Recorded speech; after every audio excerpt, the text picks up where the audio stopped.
conflict in modern times. And humanitarians, those who have dedicated their lives to helping others, are facing unprecedented epic dangers. A record number, including so many members of our UN family, have paid with their lives. The vast majority of those killed were part of the backbone of humanitarian relief operations in Gaza, UNRWA. In the midst of all the upheaval, UNRWA, more than ever, is indispensable. UNRWA, more than ever, is irreplaceable.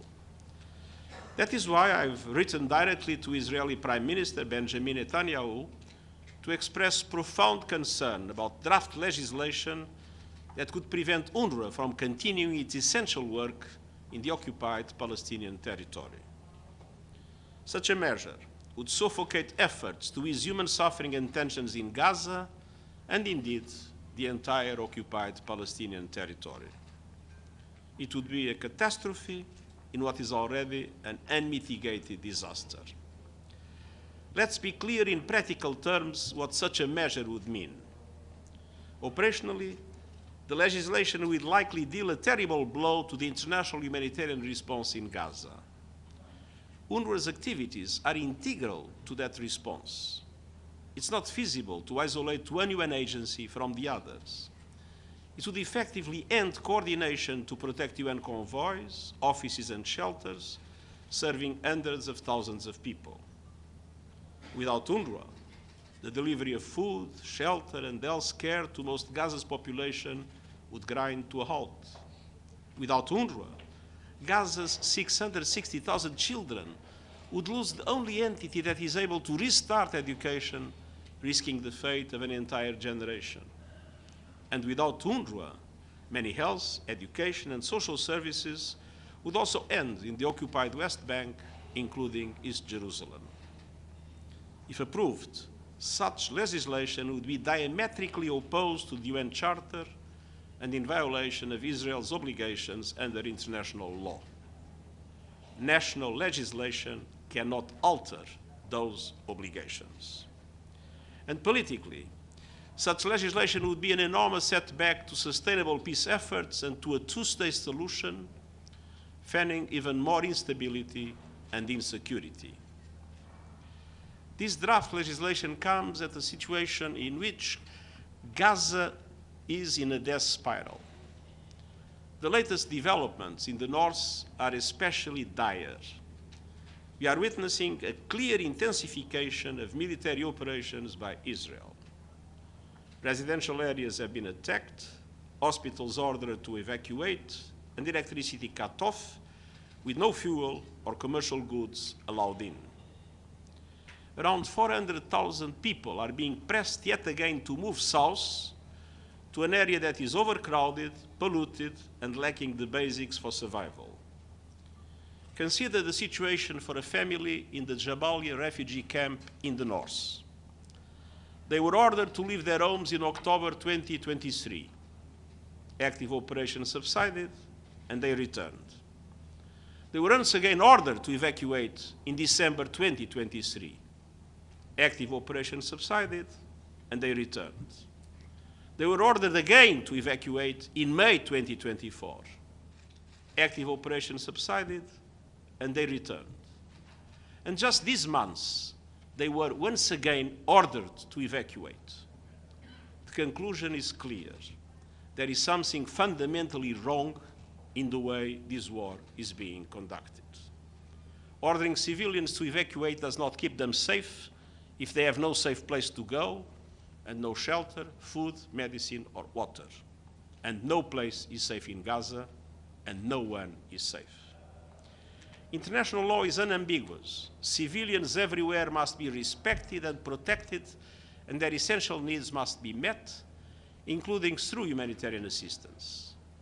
All hostages must be released, and I strongly condemn all violations of international humanitarian law in Gaza.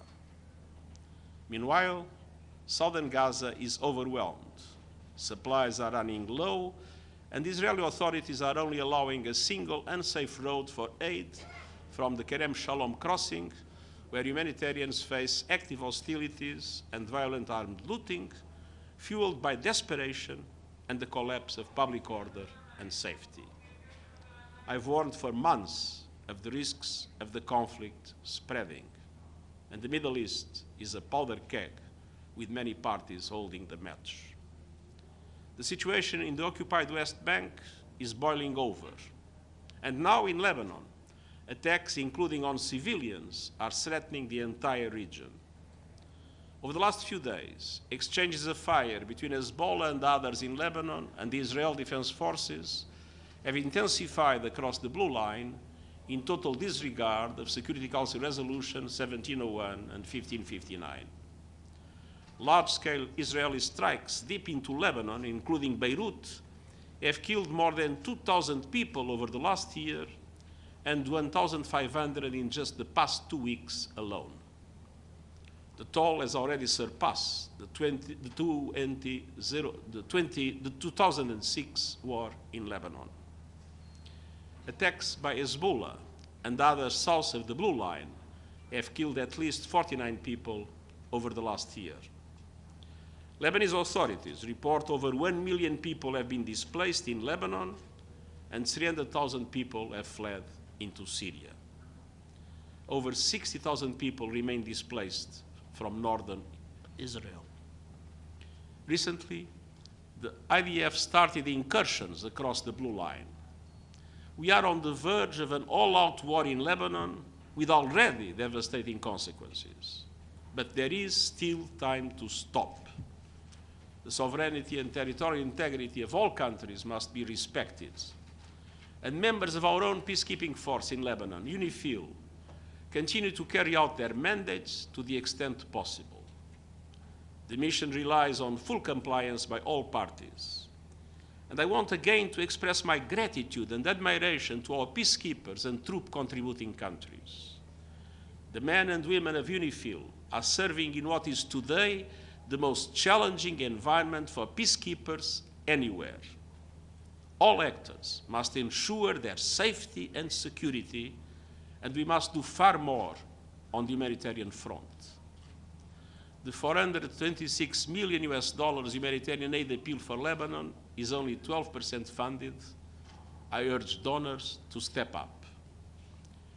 Dear ladies and gentlemen of the media, the conflict in the Middle East is getting worse by the hour, and our warnings about the horrific impacts of escalation keep coming to pass. Every airstrike, every missile launch, every rocket fired pushes peace further out of reach and makes the suffering even worse for the millions of civilians caught in the middle. That is why we cannot and will not give up on our calls for an immediate ceasefire both in Gaza and Lebanon, the immediate and unconditional release of hostages, and the immediate life-saving aid to all those who desperately need it. And that is why we cannot and will not give up on our calls for irreversible action for a two-state solution between Israel and Palestine. All people in the region deserve to live in peace. Thank you. Thank you, Nabil. Thank you, Mr. Secretary General Nabil Abisab, Al Arabi TV station. Yesterday, the Iranian foreign minister in Beirut said for the ceasefire to take place in Lebanon, it should first take place in Gaza. Do you think this is a constructive position and helps to reach a political solution? And what's the first step about 1701, the roadmap to implement 1701? What should be the first step? We are asking for a ceasefire both in Gaza and in Lebanon. Thank you. Yvonne Murray, Irish Television. Thank you very much, Secretary General. Yvonne Murray, RTE News. My question is about, you mentioned UNIFIL and the peacekeepers there. As you know, the Israeli army, the IDF, has set up a firing position right adjacent to Outpost 652, where Irish soldiers are currently stationed. What are your concerns now as the fighting moves northwards towards larger UNIFIL camps? We are naturally very concerned. Yesterday, I had the chance to speak with your Prime Minister, and after that, I did a number of démarches with different entities And I can now tell you that those Israeli tanks and other armed elements that were around the 652 position have left. Thank you very much. And I strongly appeal to both parties to fully respect the safety and security of UNIFIL. Thank you very much. Thank you. Thank you very much. Has the Prime Minister written back?